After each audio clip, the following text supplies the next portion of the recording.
Selamat berjumpa kembali Bapak Ibu dan saudara-saudara. Hari ini kita memasuki awal bulan Maret dan kita sudah beberapa hari memasuki masa puasa. Kita akan melanjutkan puasa kita dengan kesetiaan. Tema kita hari ini adalah kesetiaan.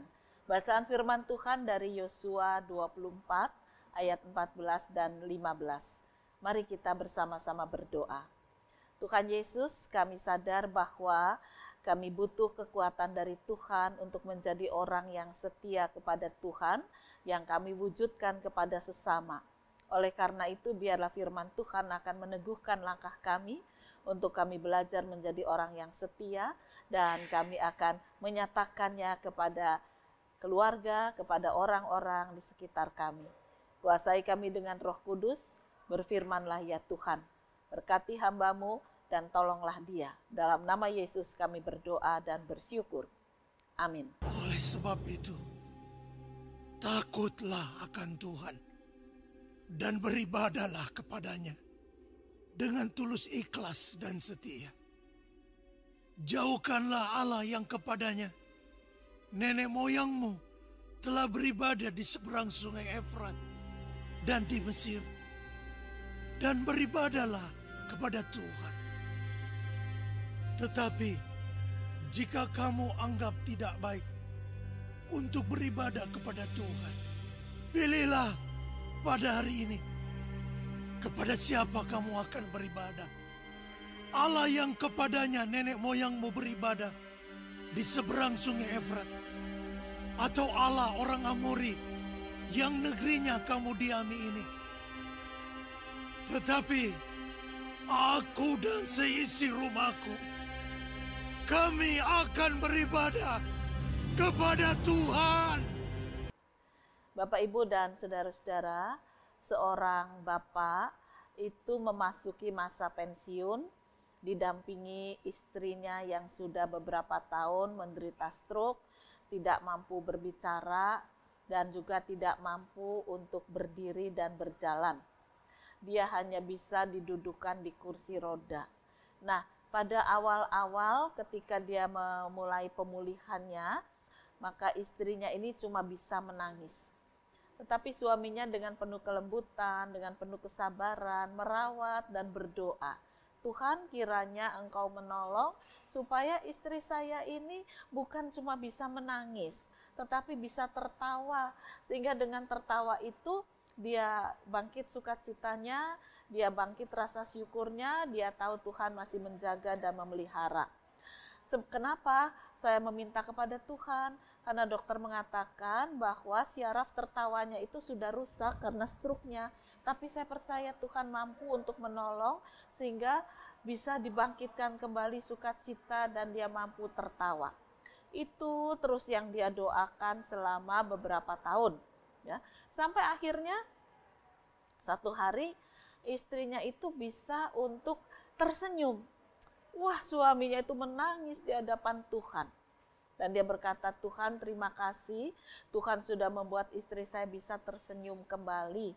Dan biarlah dia mulai dengan keceriaan hidup. Dan sungguh nyata, ketika dia sudah mulai bisa tersenyum, semangat hidupnya itu bangkit kembali. Ya, jadi cepat sekali terlihat semangat hidup ini menopang kekuatannya sehingga dia sekarang bisa untuk didudukkan. Walaupun dia memang tidak bisa berjalan dengan baik. Tapi setelah dia belajar duduk, dia belajar melangkah, wah ada sukacita. Nah, satu hari sore-sore bapak ini mendorong kursi roda istrinya di halaman depan. Ya, ke halaman depan rumahnya, bukan kemana-mana. Lalu ketika istrinya sudah ditaruh di situ di kursi roda, suaminya ini masuk dan keluar lagi membawa satu tempat teh, ya, satu cangkir, kemudian juga satu teko, air teh, dan beberapa cemilan. Dia bawa dan dia taruh di atas meja. Kemudian dia mencoba untuk meminumkan air teh itu pada istrinya. Dan istrinya tersenyum. Wah, gembira sekali. Biasanya ya nangis gitu ya, karena syaraf nangis yang masih bisa untuk otomatis bekerja. Tapi kali ini ada pengabulan doa dari Tuhan, istrinya bisa tersenyum. Suaminya gembira, membantu minum teh, makan camilan, dan istri itu juga dengan senyum dia menunjuk pada suaminya supaya suaminya juga minum. Ya, minum dan makan kue itu. Suaminya bilang, ya, mama dulu makan, nanti papa. Setelah itu datang temannya. Ya, teman bapak ini yang juga sama-sama pensiun. Nah, lalu suami itu mengatakan, sebentar ya, ini istri saya sudah harus masuk, dia akan istirahat di dalam, nanti kita ngobrol. Istrinya taruh dalam, kemudian dia menemui temannya, tamunya untuk ngobrol. Temannya itu bilang gini, kamu itu ya ngeladeni istrimu terus, Mbok ya cari lagi, kamu kan masih punya uang, kamu masih cukup muda, ngapain cuma ngeladeni wanita tua seperti itu? Apa kamu nggak kesepian? Apa kamu sebagai laki-laki nggak sedih hidup untuk mendampingi ya perempuan seperti itu? Nah, dengan senyum bapak ini berkata, yang muda ya, yang muda, aku punya yang muda. Wah, temannya kaget, di mana?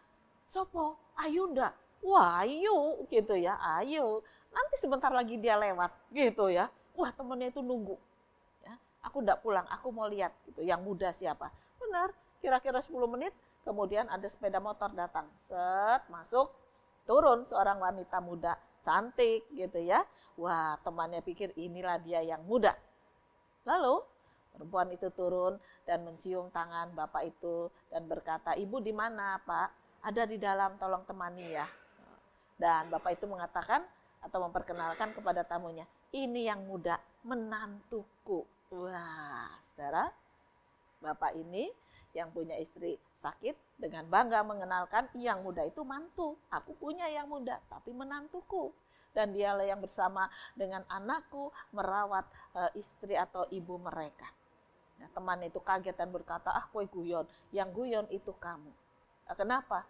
Karena aku setia kepada Tuhan dan wujud kesetiaanku itu dinyatakan atau aku nyatakan pada keluargaku.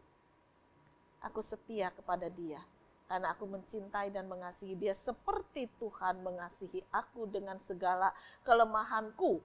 Tuhanku sangat setia. Teman itu hanya diam dengan malu, akhirnya pamit. Bapak, Ibu, dan saudara-saudara, satu cerita yang sering kali terjadi di tengah kehidupan masyarakat. Tetapi mengapa bapak ini punya dasar yang kuat untuk setia kepada istrinya yang walaupun penuh kelemahan karena sakit? Karena kesetiaan utama itu bukan kepada istrinya dulu, tetapi dia merasakan kasih setia Tuhan Yesus kepada dia, dan itu membangkitkan dia bisa beribadah dengan setia. Bisa menjalani hidup dengan setia berdasarkan iman kepada Tuhan Yesus. Karena dia merasakan penyertaan Tuhan yang begitu baik, kesetiaan Tuhan yang begitu baik. Akhirnya dia bisa beribadah dengan setia. Nah, firman Tuhan mengajarkan hal yang sama. Yosua menantang bangsa Israel, apakah kamu akan masuk ke tanah perjanjian itu dengan beribadah kepada dia dengan setia atau tidak? Kalau enggak, ya mundur. Ya. Jangan main-main, jangan coba-coba, jangan kamu anggap enteng. Kalau iya katakan ya, kalau tidak katakan tidak. Maka di dalam ayat yang ke-15 dikatakan, tapi jika kamu anggap tidak baik untuk beribadah kepada Tuhan, pilih pada hari ini kepada siapa kamu akan beribadah. Allah nenek moyangmu, patung-patung yang dimarahi Tuhan itu, atau beribadah kepada Allah yang hidup. Aku dan keluargaku akan tetap beribadah kepada Allah yang hidup yang akan menuntun aku memasuki tanah perjanjian. Tetapi kalau iya, hendaknya kamu beribadah dengan tulus, ikhlas, dan setia. Setia untuk mendengarkan firman Tuhan. Setia untuk menaikkan puji-pujian.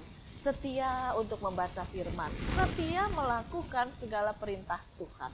Maka kesetiaan itu akan membuat iman kita itu semakin bertumbuh, semakin sehat, semakin bisa melawan segala godaan-godaan setan. Ya tadi temannya datang itu mau goda, kamu masa nggak punya yang muda? Nah ya, bapak yang digoda itu karena dia merasakan kesetiaan Tuhan dan dia juga selalu setia datang pada Tuhan Yesus, imannya dihidupkan, pikirannya dihidupkan, disehatkan, dengan tenang dia mengatakan, aku punya yang muda. menantu yang kecil, ada cucu, kurang apa? Merawat dengan penuh cinta kasih itu bagian dari hidupku yang menyatakan ibadahku kepada Tuhan dengan penuh kesetiaan. Sebab jika tidak bisa mengasihi istri dengan setia, adalah omong kosong kalau kita berdoa dan mengatakan percaya pada Tuhan Yesus. Tuhan Yesus yang setia itulah yang menguatkan aku untuk bisa beribadah dalam tulus, ikhlas, dan setia. Nah, oleh karena itu belajarlah dari firman Tuhan, belajar dari contoh kehidupan, kita akan menjalani kehidupan dalam kesetiaan sehingga kita juga bisa merasakan penyertaan Tuhan. Mari pertama-tama kita merasakan kasih setia Tuhan, dan kita juga dengan kekuatan kasih setia Tuhan akan setia kepada sesama. Tuhan memberkati firman-Nya. Amin. Mari kembali kita akan berdoa. Tuhan Yesus, buat kami setia dalam kehidupan ini kepada Engkau, meskipun ada banyak tantangan dan godaan, tapi kami percaya penyertaan-Mu, pemeliharaanmu akan membuat kami selalu hidup dalam sukacita baru, penuh dengan pengharapan dan kekuatan. Apa yang dialami oleh saudara kami ketika dia bersukacita bisa melihat istrinya tersenyum, itu adalah penyertaan Tuhan yang setia sehingga membuat dia juga semakin setia kepada keluarganya. Ada banyak keluarga berantakan sekarang karena tidak setia. Pulihkanlah ya Tuhan, supaya kembali keluarga-keluarga anak-anak-Mu ini hidup dalam kesetiaan, hidup dalam kasih, dalam pengampunan, dan dalam sejahtera dari Tuhan Yesus Kristus. Kiranya Engkau berkarya. Inilah doa kami dalam nama Tuhan Yesus. Amin. Setialah, setia.